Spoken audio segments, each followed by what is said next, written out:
right, Tiffany, go for it. Here we are. We're here for how to have a professional email. This is not a course to teach you how to write an email, not the paragraphs, the subject line. This is literally how do you have a professional email address. So if you're sending email out via like still Gmail, God forbid AOL, this is the course for you. Instructor today is Joe Romello. And Joe, if you wouldn't mind going to the next slide, we'll read our oath and then we'll pass the baton over to you. I, Tiffany Joy Green, do solemnly swear to accept the lifelong obligation to hone my superhero powers and apply those superhero powers to the good of the people I serve. I will promote and add to the ongoing success of Empower People, its members, and the people, organizations, and communities it serves. I will help prepare the next generation of superheroes. I am driven to be a positive change agent for those I serve and interact with, and we will take a moment to do superhero pose. And now you should feel empowered for the rest of the day. And Joe, you can take it away. Hi, everybody. So today we're going to learn about email address and how to present a professional email address, which is different than Gmail, Yahoo, AOL, or any of the others. There are downsides to using what are classified in the industry as personal emails. You can be blocked, you can be screened out, you can be denied access to the boxes you want to get to. So if you want to be a business, you got to act like a business. And in today's internet society, that business means you need to have an email address that correlates to your business. Something at Gmail, no matter what's in front of the @ sign, is not a professional business address, and you will be locked out of being able to send emails in bulk. They will be all considered to be spam or promotional or whatever the hell Google does nowadays. Microsoft will filter you out. So you need to understand what a business address is. And in a previous conversation, we talked about having a domain, a professional domain. These two are tied together immediately. You can't have a domain you can't have an email address without having a domain. We'll talk about what one is and how you get it. And at any time you have a question, interrupt. This isn't going to be a long session because it's pretty easy to understand, I hope, and a pretty direct mechanism to get an email address. You can read this at your leisure. In the internet world, you've been to Amazon, you've been to Google, you've been to Apple, it's all something at domain.com, domain.io, domain.tv, domain.biz. Between the @ sign and the period is called a domain. And a domain is like a license plate for your business on the internet. Hangs out there and people that come driving by see that and they recognize you as a business. Gmail is not a license plate. Yahoo is not a license plate. Your business is yourbusiness.com, .io, .tv. Don't really care what the ending is, and there are a variety of those. But it's this your business.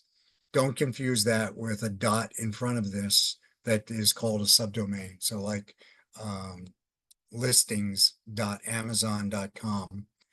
Amazon.com is the domain. That's the business name. You have one too. I doubt you have subdomains at this point in your business. But this is what we're talking about. You get a domain from a domain registrar. And registrars, do your research, pick one.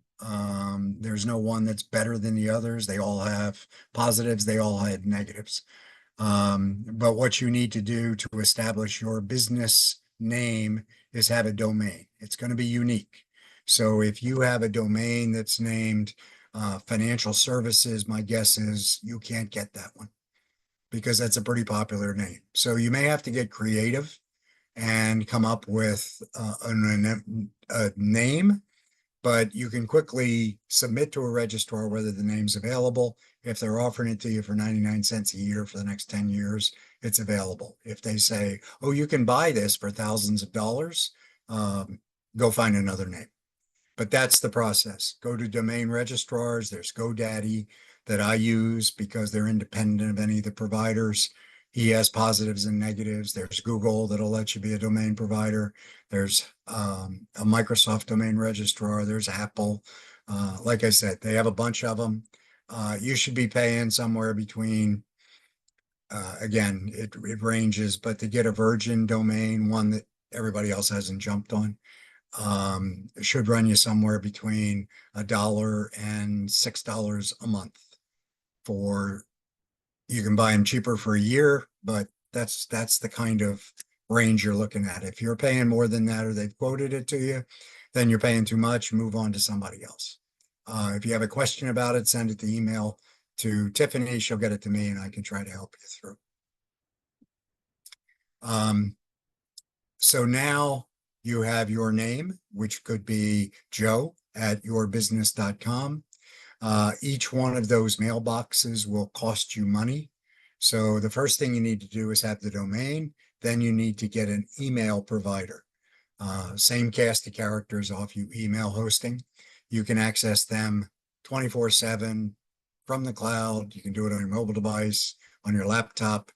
It's with Microsoft apps or Google apps, whatever you want to do. But once you have yourbusiness.com, then you have to layer on top of that a hosting service to give you email services. Those email services allow the email to be vectored to the mailboxes here.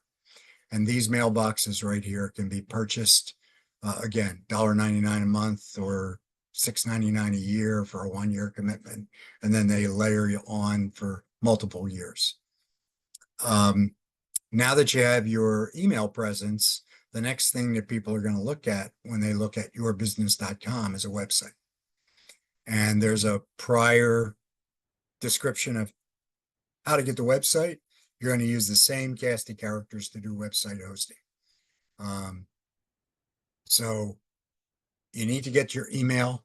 In order to do that, you need to get a domain. Once you have a domain, 2 things you need to do now. Set up a website, buy a templated website. Don't buy a creative firm to build your website. Don't listen to all the bullshit about how if you don't have professional graphics, nobody's going to come to your site. That's all crap. That's because they want to make money off of it. So there are any number of templated sites on GoDaddy, Microsoft, Google that you can use to put up a quote professional site. May have the same color scheme as someone else, but frankly, you don't care. You really, at this point in your life, don't care because you're going to still be actively reaching out to customers. You're not Amazon yet. Don't have to worry about unique colors. When you get to be Amazon, then you'll be able to generate enough money to pay these fools to go build a real site. And the sites will be all the same. It's just the color schemes and things like that that change. So get the domain. The domain then gives you a email presence. You have to go buy the email hosting on top of the domain, and it gives you a website presence. You have to buy the website on top of the domain.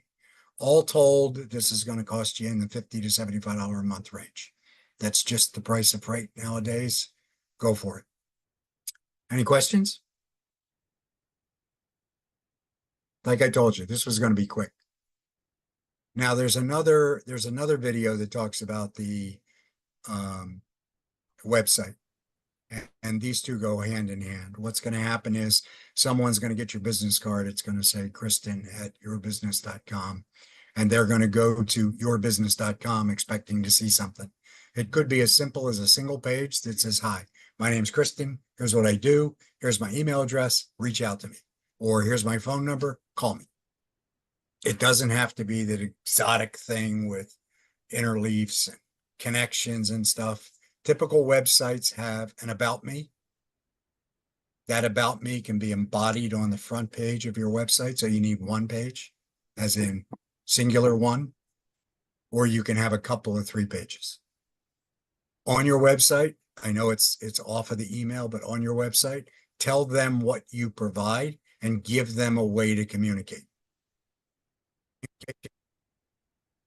Communication could be your phone number. I don't care. But if people get you in Tonga or Guam and you're stateside and they call you, it's going to be like 1 or 2 in the morning. or give them a way to email you and then respond.